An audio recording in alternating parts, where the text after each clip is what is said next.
time to get people's reactions to what the service will contain. So, and as we're delighted that Chris will be a major part of this service. He's always the best part of the Sunday for me. So, Chris, if you want to take us away.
Thank you to George Gershwin and to Chris for that beautiful beginning.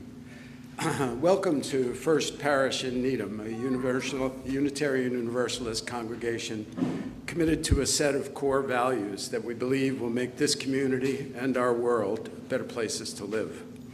Whoever you are, you're welcome here. My name is Dennis Ross Degnan. Leslie and I have been members of First Parish for about 8 years. During that time, we've come to deeply value the warmth, passion, and commitment of members of this community. I'm currently serving as vice president of the congregation and a member of the innovation team. The innovation team works to facilitate activities and programs that enrich and enliven our community. We invite you all to join us in our efforts during the coming church year. I first began to explore publicly available AI systems 2 years ago when I was part of the team thinking about ways to re-engage with our members following COVID. At that time, ChatGPT provided remarkably thoughtful and coherent suggestions, with many recommendations resembling those we eventually put forward. Since then, I've found many ways to use AI as part of both my professional and personal lives. When I began to plan a summer service, I thought it would be interesting to engage two AI systems, ChatGPT and Claude, in a question with moral dimensions, namely, what are the ethical implications of this increasing emergence of AI systems for the future of Unitarian Universalist values? In an extended conversation with both systems, I asked them to generate material for a service on this topic, including sermons, readings, hymns, images, and musical suggestions. Much of today's service consists of material they generated with little or no change.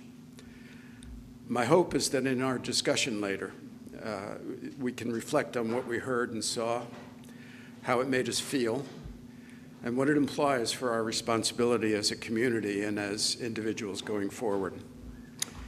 To allow time for discussion, we're skipping several parts of our usual service, including joys and concerns.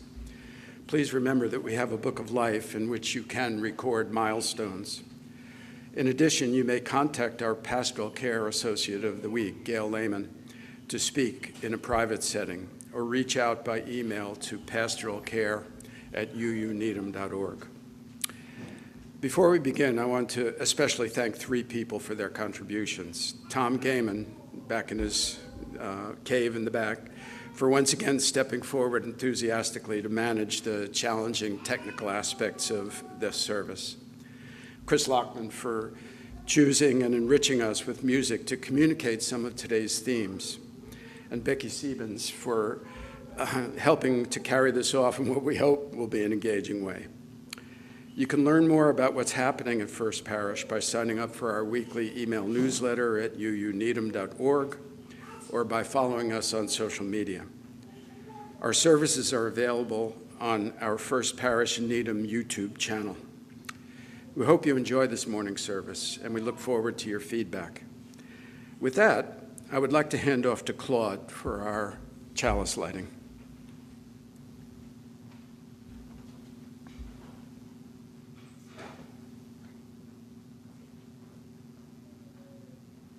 In this age of artificial intelligence, we gather to reflect on our deepest values.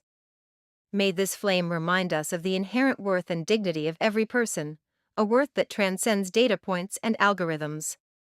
May it illuminate our commitment to justice, equity, and compassion, urging us to consider who benefits from AI's power and who bears its burdens. May it inspire us to honor the interconnected web of existence, recognizing the impact of our technological choices on the world and future generations. As we kindle this flame, let it ignite our hope and responsibility, guiding us to shape AI with wisdom, love, and reverence for all.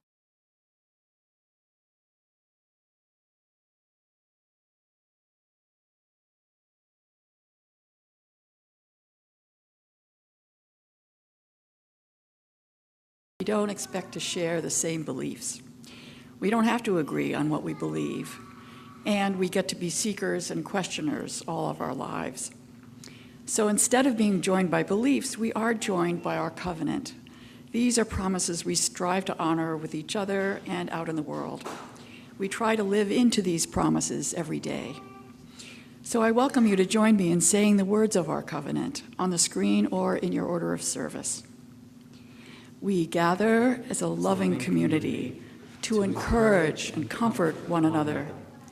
We gather as a diverse community to support each other in our search for spiritual truth. We gather as a service community to live our beliefs through action and care for our world.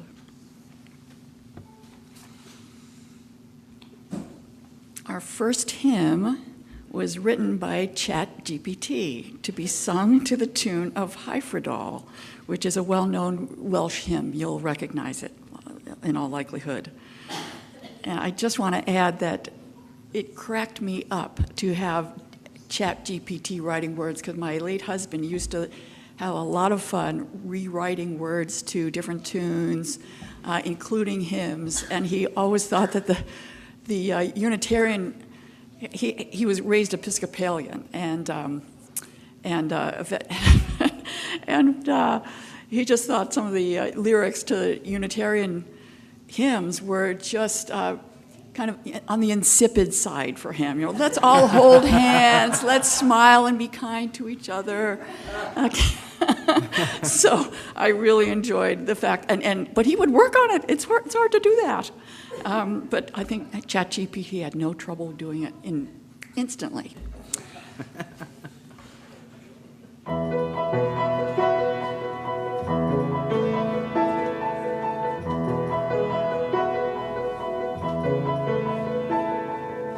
Love the flame that lights our being, binds us in a sacred hold, calls us to a deeper seeing, wakes compassion in the soul, not by creed or law divided, but by care and justice led.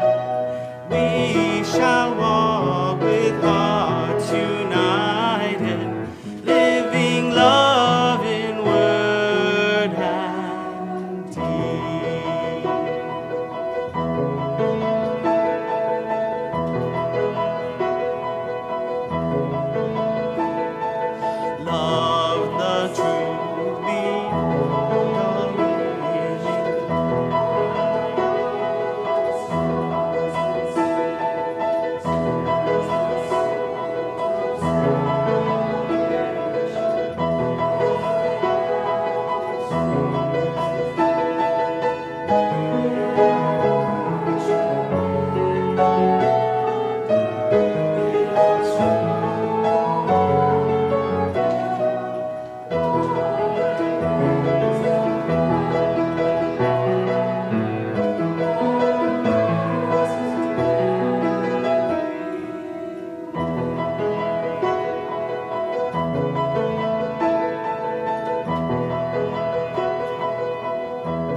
So that's Chet's version of the insipid UU lyrics.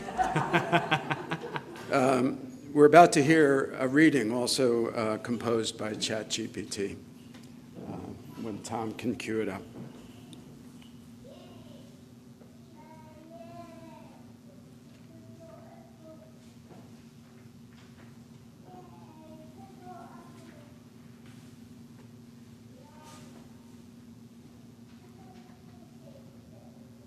The Machine and the Soul.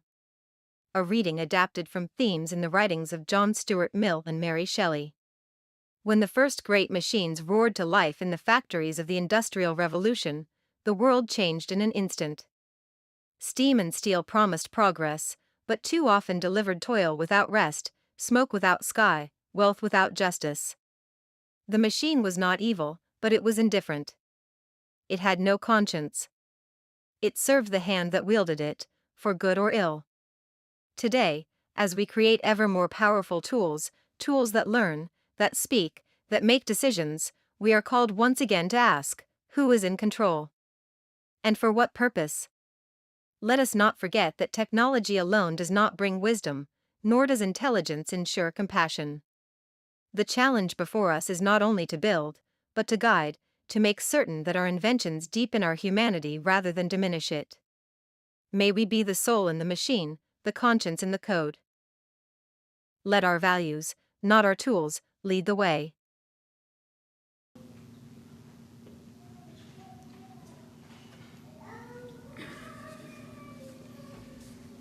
This is a time in our service. Tom's got it.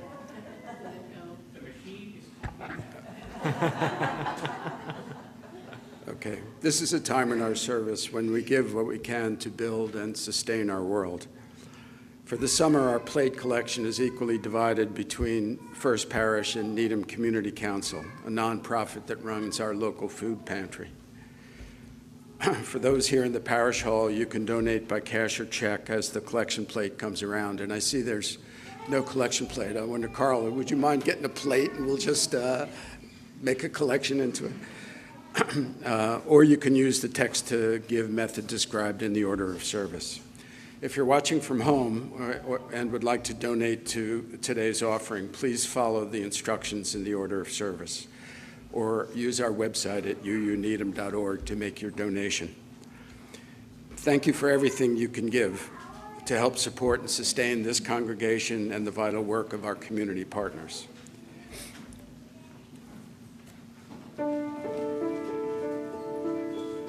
Hello, darkness, my old friend. I've come to talk to you again, because a vision softly creeping left its seeds while I was sleeping, and the vision that was planted in my brain still remains within the sound of silence. In restless dreams I walked alone, narrow streets of cobblestone, 'neath the halo of a street lamp. I turned my collar to the cold and damp, when my eyes were stabbed by the flash of a neon light that split the night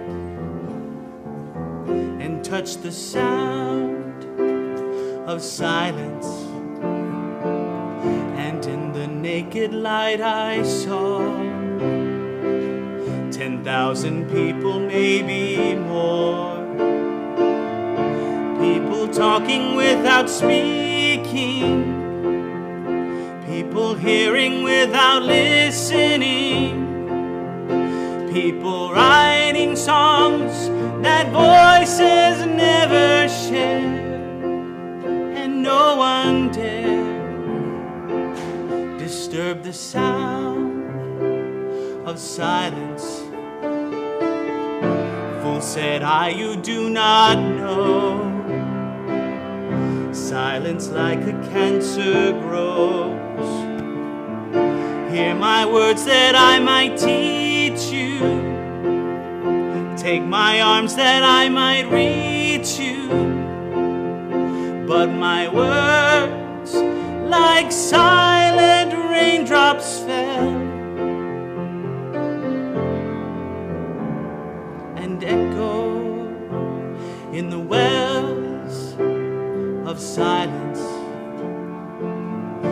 And the people bowed and prayed to the neon god they made. And the sign flashed out its warning in the words that it was forming. And the sign said the words of the prophets are written on the subway walls and tenement walls, and whispered in the sounds of silence.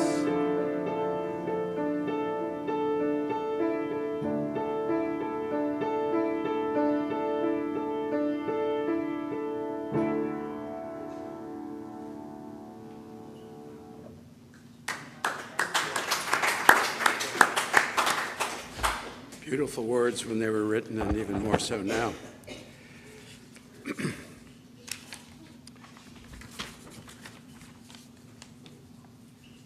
We'll now hear how Claude replied when asked to prepare a 10-minute sermon about AI and the future of UU values.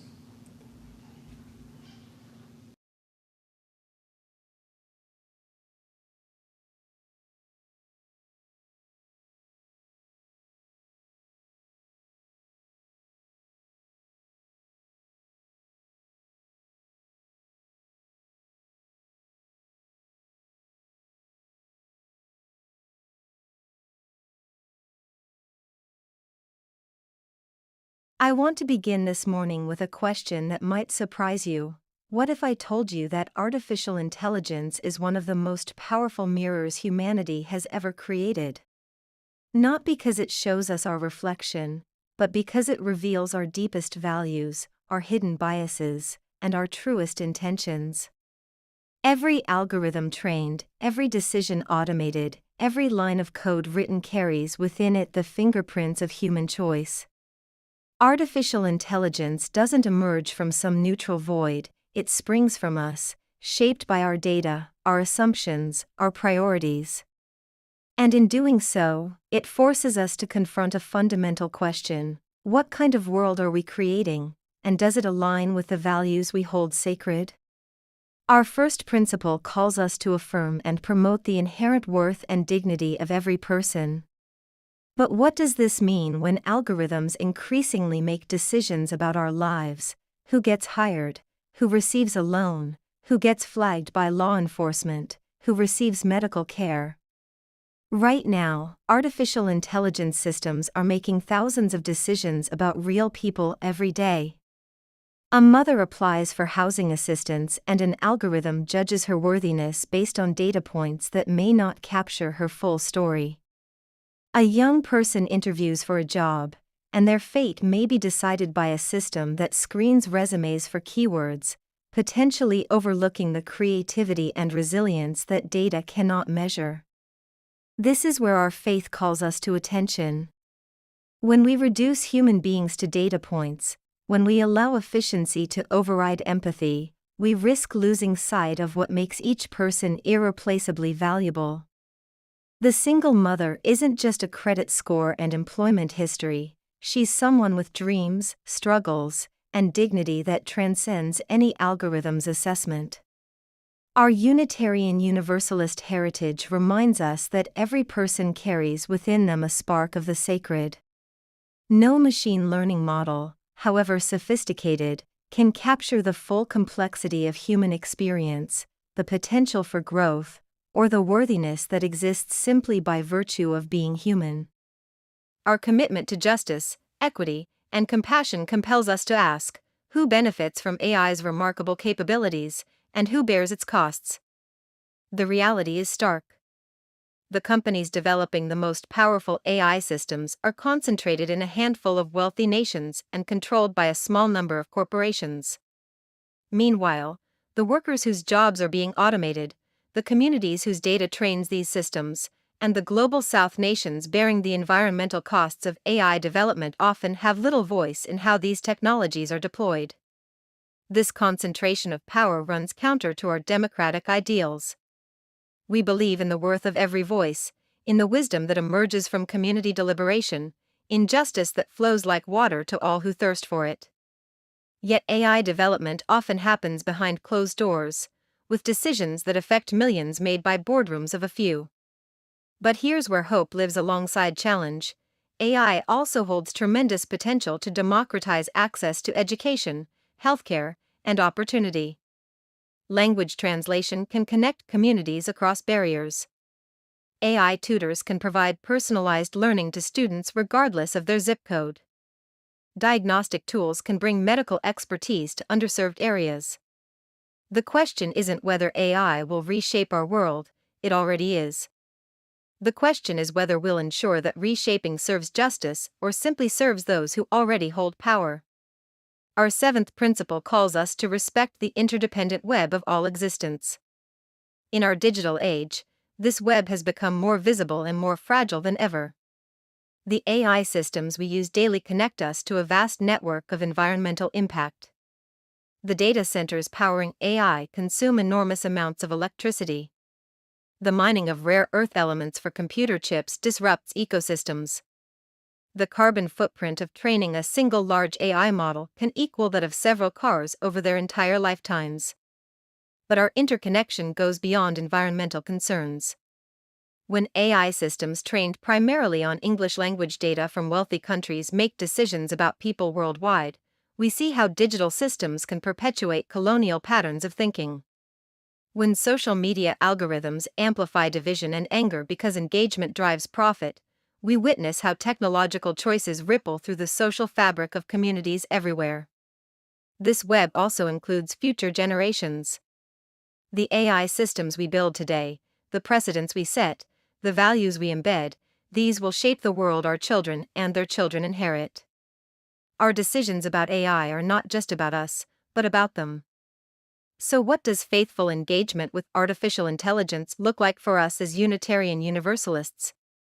First, we must become thoughtful questioners. When we encounter AI systems, and we do, more often than we realize, we can ask, who built this? What values does it embody? Who benefits from its decisions? Whose voices were included in its development, and whose were left out? Second, we must advocate for transparency and accountability.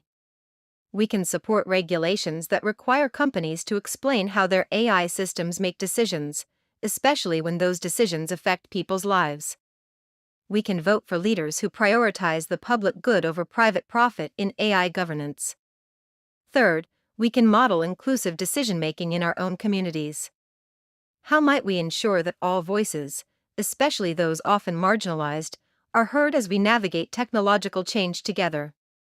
And finally, we can remember that behind every algorithm is a human choice, and behind every dataset is a human story. We can insist on keeping the human at the center, even as we embrace the tools that might make our work more effective and our world more connected.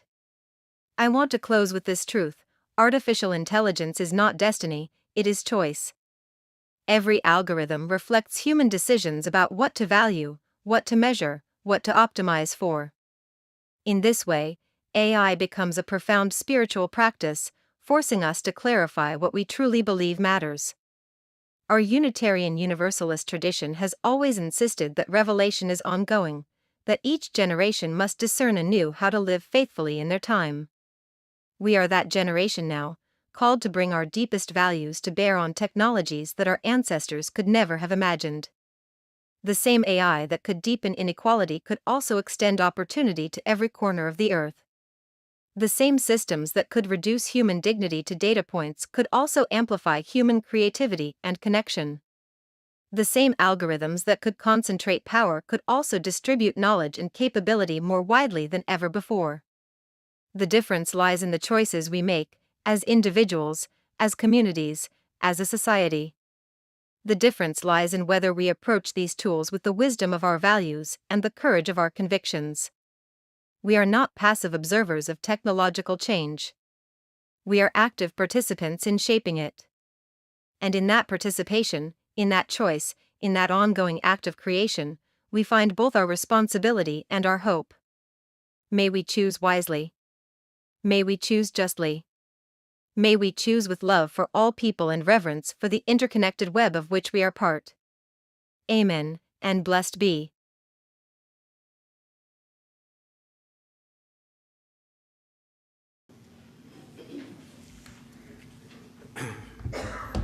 So we've allowed much of the rest of the service as a time of reflection. I'm going to give a reflection, and Becky is, and then we're going to invite you all to reflect with us. The folks online, we hope to hear from you at some time in the future. We're going to continue this discussion this year in the church in the adult enrichment program. This morning when I was priming the two AI systems, one idea that we have had, if it works, is to allow you to ask questions of the two systems, and their answers will be broadcast through the speaker here, through the wonder of my telephone, if you choose. But when I was priming the system to give short answers so that, because it can get long-winded at times, it said, well, do you want me to prepare a set of short questions and responses that might come up in a Q&A like this? So I said, sure. And this is what it prepared this morning. So I'm happy to share this again for people online, all of the materials, actually, anyone who's interested. But Becky, if you could just scatter those around. And it'll give you a sense of what it expected this to be like. This was ChatGPT, by the way. What it expected this to be like, and what kinds of questions it thought was relevant. Let me give you my reflection after putting this together for several weeks. It was interesting to engage with two invisible partners when preparing this service. I thought it would be fun and that I would learn a lot about AI systems, and both are true. Because they converse using natural language, it's easy to imagine sometimes that there is a real thinking person on the other side. However, it doesn't take too long to experience obvious mistakes, misunderstandings, and even fabrications to know you are dealing with a machine masquerading as a conscious entity. At this stage, despite their remarkable capabilities, AI systems still have a long way to go to achieve general intelligence. That said, I think ChatGPT and Claude did a creditable job articulating the UU perspective about some key ethical issues related to their own development. In follow-up questioning, I learned more about how these systems learned about UU values and why they focused on what they did. I also learned that they could easily articulate an opposing perspective, although Claude reported preferring the one that you heard this morning. All this made me ponder two issues. First, where does meaning come from? Does meaning emerge from the mind of the speaker, which in this case is an array of inanimate computers? Is meaning present somehow in the juxtaposition of the words themselves? Or is meaning only really infused in the mind of the listener, colored as it is by all our prejudices and beliefs? Were the humanistic sentiments we heard this morning compelling only because we believe them to be so? Or do they capture some underlying truth gleaned from the vast array of sources that the AIs use to formulate them? The second issue relates to trust. How can we know anymore what is authentic? Does AI threaten to damage further the trust we have in each other? Can we trust that the ideas in someone's computer code or story or song or love letter are really their own? Why and how does it matter? AI is here to stay. People involved in every area of human endeavor need to come to terms with this going forward and articulate clearly the boundaries that persons using AI tools in their field are expected not to cross.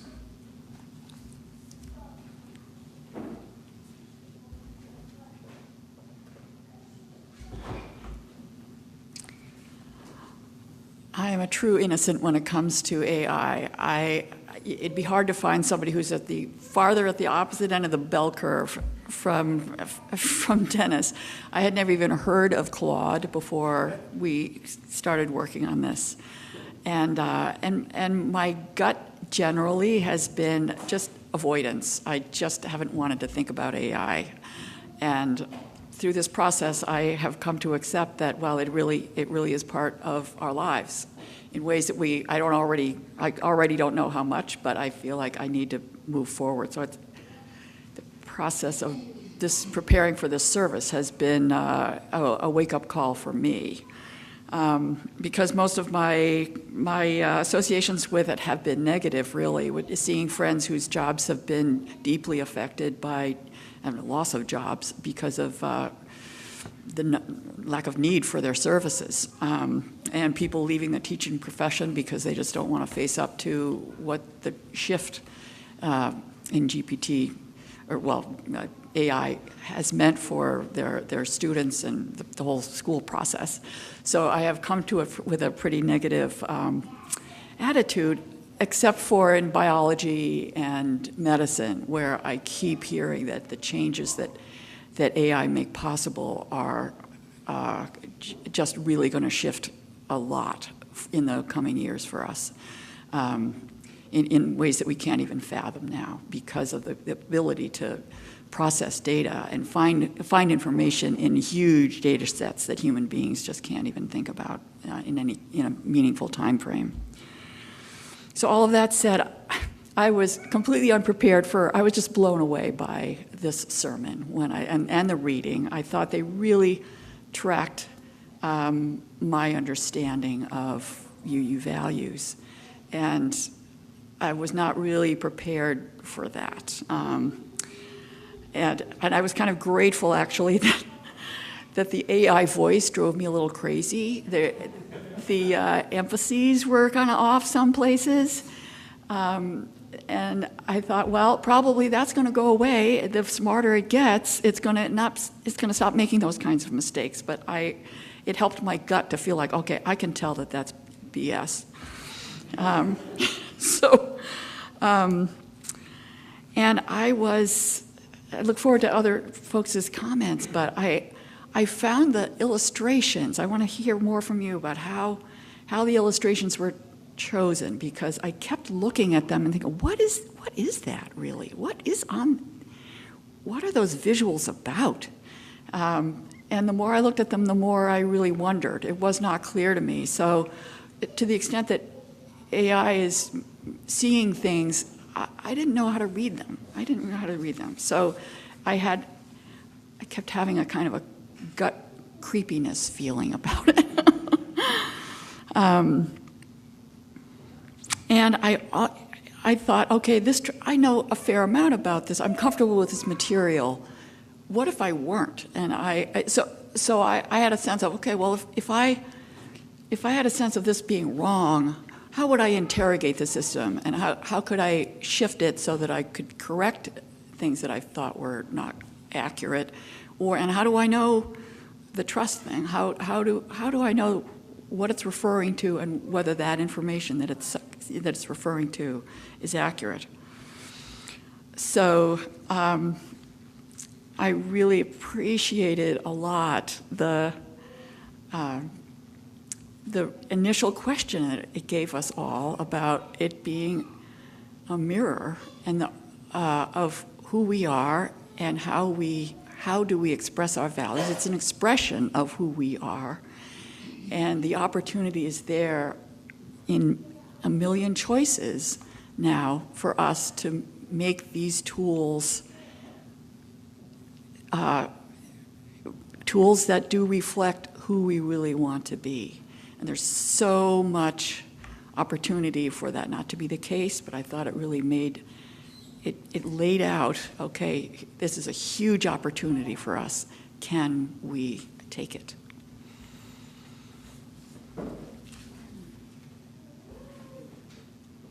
And with that, we throw it open to everyone. We have a mic. We're going to ask you to speak into the mic so that people online can also hear your comments and reflections and questions. So let's open it up. Yeah. Just hold until. You don't have to come up, David. We're walking around. Or if you want to come up and be visible.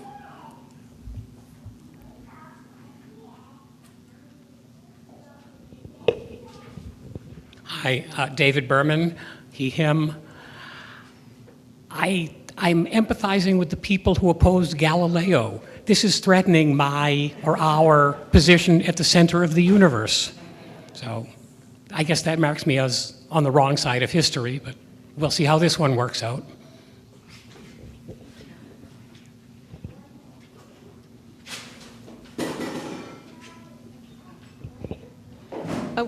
I'm Darlene. So I teach health and wellness to high schoolers, and I'm actually developing a unit right now on AI in our personal and social lives. And it's been really overwhelming and emotional and difficult to figure out how to talk about human development and the things they need to keep in mind, and how I want to talk about values and development and who we are becoming personally when we are using AI to get support, to ask questions, to not just like aid our introspection, but to supplant it in some ways. I'm really kind of struggling with how to put this together for kids to get them thinking about these bigger questions of how am I becoming a human? And what role is AI going to play in that, and what my boundaries should be, not as a fully formed adult coming to this, but as a kid, still becoming who you are. How do you grow with not just this level, but like AI companions, what it's capable of in all sorts of realms is really new. And so, yeah, I don't have answers other than just wanting to express that it's been really challenging to think of the right questions, the right framings, to get them thinking about these huge questions of what is our humanity, not just professionally, but personally when interacting with all of this.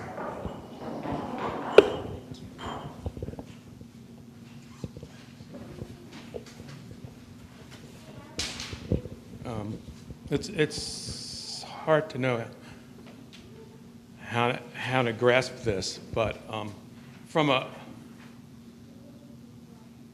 an overall perspective, it seems to me that corporations wouldn't be spending such enormous amounts of money to make the world a better place. That's not their primary goal. History has shown that these tools are not tools like this, or generally they're not benefit the human race. At least that's my feeling on it. So I think at the moment that's all I'll say. But there's so much to talk about in this. That's all I'm going to say now.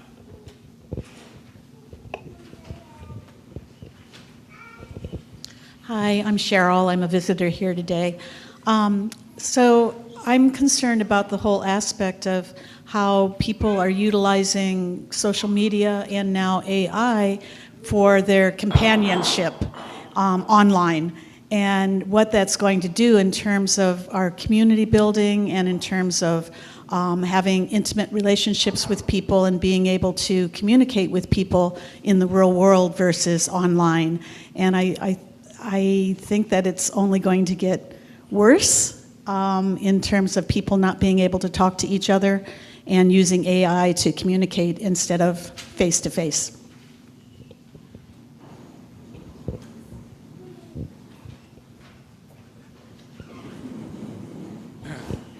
Yes, I wanted to go second what Tony said about the role of corporations, and then perhaps more importantly, the role of government in regulation. You know, I think we're going to want to be able to question businesses, et cetera, or have the information to question businesses as to what algorithm they're using, what are the assumptions that are built into it, before we choose whether we're going to go with Blue Cross Blue Shield or some other company to provide us our health insurance, for example, because they're going to be making decisions using AI as to what kind of medical treatment we're going to get.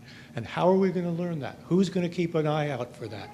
It was brought up by, I can't remember if it was Claude or the Chat GPT, but you know, the nuts and bolts of these software, as it was suggested, are determined by individuals with certain assumptions, with certain biases, and so on. And unless we can know what they are before we make decisions, unless we have some agency to do that for us, we're going to be rolled over by the corporations who have one motive, as Tony pointed out, profits. They don't care about society for the most part. They care about the money in their pockets. And I think that is an issue that I'm afraid, I must admit I have not followed the law that was recently passed in Congress covering AI and how it's going to be regulated. But somehow we need to get control of that. And if not, the corporations are going to further take over the world that exists now. Thanks. I've got a few comments. Hi, I'm Chris, he, they. I've got, like Galileo, I tend to think all tools, for the most part, were probably thought of as evil when they were new. Even books in the printing press at one point, people were skeptic of. I think there's a lot we could discover using AI's data collection for health science and things like that. But I do have concerns, especially as an artist, of AI-generated art. I already know people who've lost their jobs for those reasons. And also, like, videos. Like, you could see a politician AI-generated video. I could see that causing some major concerns. So there was a letter recently released by a bunch of developers for AI, some anonymous, and they basically all said that there's no good outcome of this if this AI-generated material keeps being released. We have the potential of government leaders being falsely, even if they die, we could keep generating videos and pretend they're still alive and completely rewrite the laws. Some governments are already using AI to write their laws, so that's a major concern. But also, apparently, Meta AI, I believe in Texas, their reservoirs to power these systems is depleting the water supply to the citizens of the community. So there's just so many things. I mean, I'm sure there's great benefits that we could have, because I believe it's like Super Google. When it first came out, I remember using it to find a structured course to learn, how to increase my piano proficiency, and it gave me all of these pieces of repertoire and told me, like, this month you should do this and this and this, and it was amazing. It did it within 30 seconds, but at the same time, I've got all these major concerns.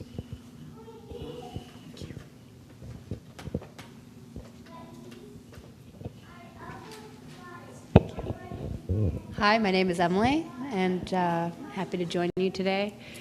I think initially this topic really made me feel very uncomfortable, and I had to really sit with why that is. But I think it's so rich, right? It's really made me think about, one, what is it that makes us human, right? For me, I really believe that we have this divine spark within each of us. And so what then is AI without that, right? It's not human.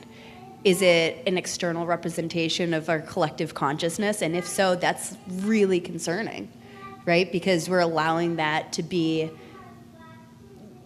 dictated by a capitalist perspective, right? Not a wholesome perspective.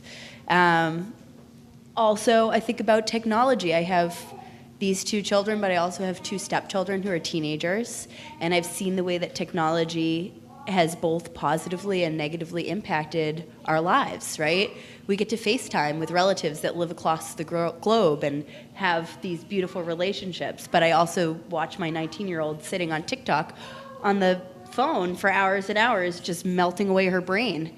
And so I definitely don't know what the answer is, but it really makes me wonder, how is it even possible to put the values of love and community and unity into this unconscious system, this unconscious set of algorithms?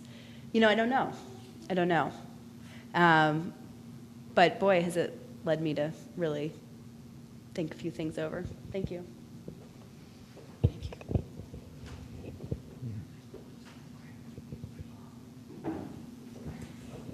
Hi, this is Carol. I was reminded of a meme that I read recently about how I really don't want AI to be doing my creativity and my relationships and my writing and all of this. I would rather have AI clean my house.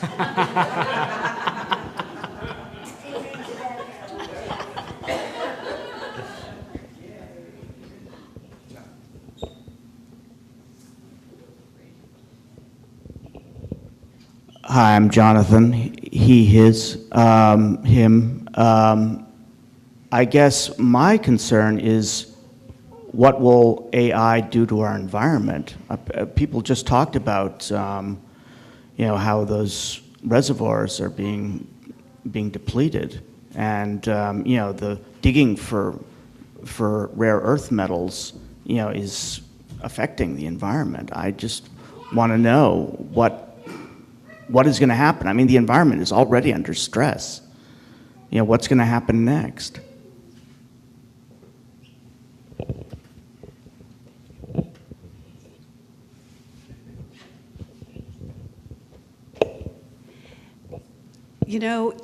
Watching this whole service unfold, and listening to the words on ChatGPT and Claude, it's like, yeah, that's right. Those are the right words to say. But I'm struck by, it's the connections I have with people here, even strangers, that to me is what makes our UU values. And and what we say speaks the truth to each other. We might not agree with each other all the time, but it feels honest and true, and that we're doing our human best. And I just feel like, I think you mentioned, is it just the words? Is it more than that? And I think it's much more than that. It's not just the sermons we hear in church even. It's the human connection that we have. And so I worry about any of these forms of AI. I do think they can be helpful, but I really worry about them, and saying that we have the responsibility to ask the questions, who submitted the information. Well, we don't have time to do that, nor do we even know it's AI to know we should be asking questions. So I have real concerns. So.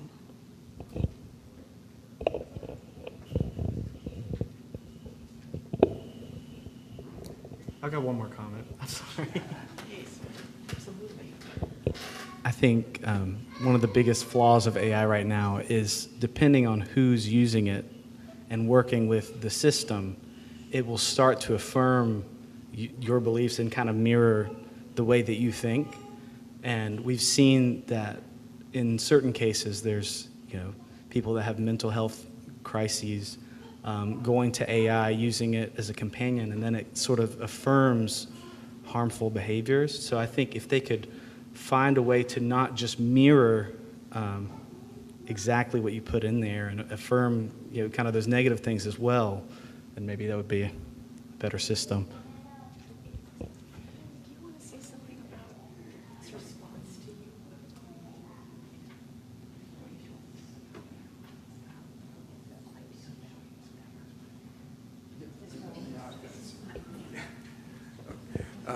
you? First of all, let me thank everyone for their comments and their reflections and their points of view. There's obviously no easy way to come to terms with what is inevitable. We see it happening. We know it's going to happen. There's nothing that will stop this, actually. And so what do we do? What are our responsibilities as people, as a community? And I think that's one of the questions that we'll try to tackle this year, if we continue this conversation. What is it that we should be doing in order to try to address this in our own lives and in our families and our kids, our grandchildren? What can we do? We hope that we are an activist community. Well, what actions should we take to respond to this inevitable situation that we're living through? What Becky asked me to talk about was to expand on a comment I made in my reflection. When I spent a fair amount of time going back and forth trying to understand more about what the system was doing, where it got the information that it put together, what did it look at, what did it access, and it can go through and say, here, this is where I found out all about your values, and here are the writers that whose material that I went through in order to shape this response. So we can learn a lot about our own values by asking a system like this, because it can tell us what's out there, it knows a lot more about what is out and what has been used to train it to respond the way that it does. But it also has access to all of the material that supports a different set of values, and it can articulate. I asked it to articulate the opposing point of view, and it very easy to do that, and it did it, and it gave very bulleted, coherent points about why these values aren't the thing that really are important to think about, and it's other things, democratization and so forth. But then it said, right at the end, it made a comment. It said, but I like the value in the sermon better. For some reason, did it say that because it knew it was talking to me, and it knows me now from interacting around this Unitarian kind of framework? Or did it say it because collectively somehow in our unconscious or our public conscious, that actually is the side that our values are driving towards? I don't know, but I was reassured by that, honestly. I mean, it would be better. It was better than the alternative, at least.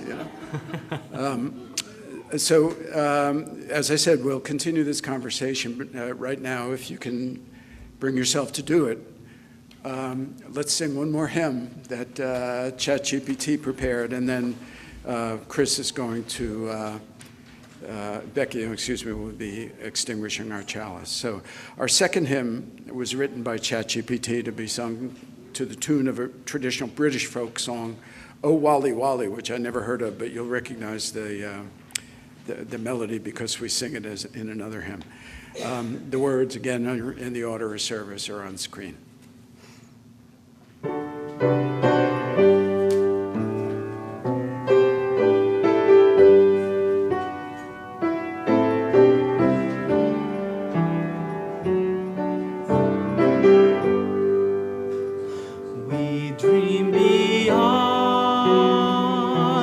Circuits glow, where hope and heart still lead us on through tangled code and data's flow.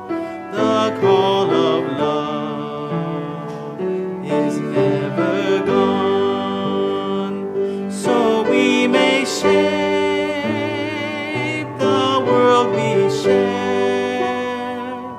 with wisdom, courage, truth, and care. Though tools paths we thread. Our guiding star is constant still through shifting dreams and future spread. Love lights the way, our deepest will, and hand in hand, with hearts made free, we build the world we long to see.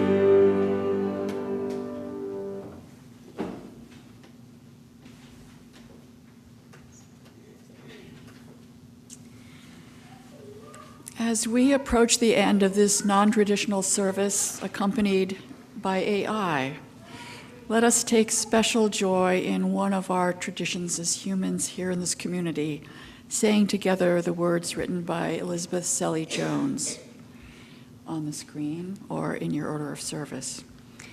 We extinguish this flame, but not the light of truth, the warmth of community, nor the fire of commitment. These we carry in our hearts until we are together again.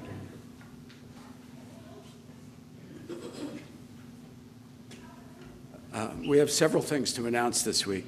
First, we all grieved the death of John Mark Thomas, who passed away last Thursday at Cape Cod Hospital. For the past decade or so, John Mark lived on the Cape and was connected to the UU Church of Barnstable. Prior to that, he was deeply rooted in Needham and First Parish.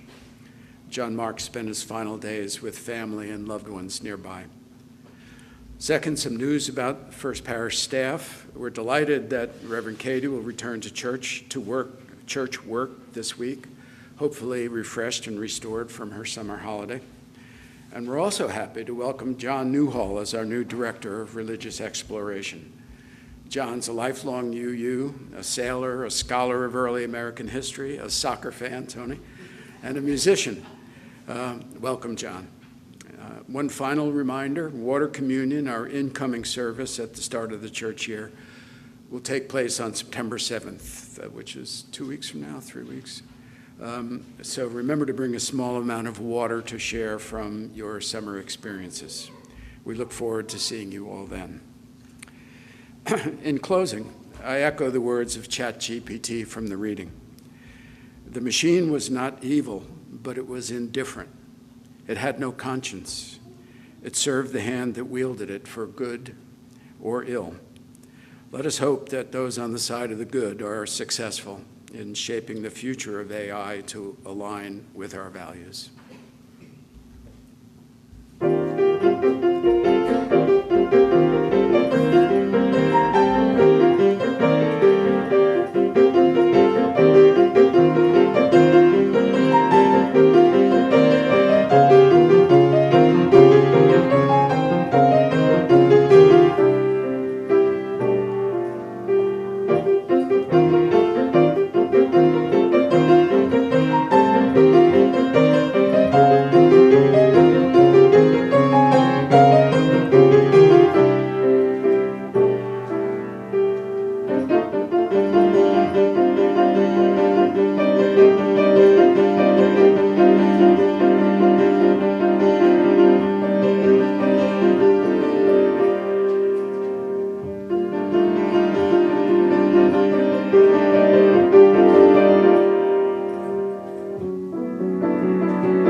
Thank you so much, Chris.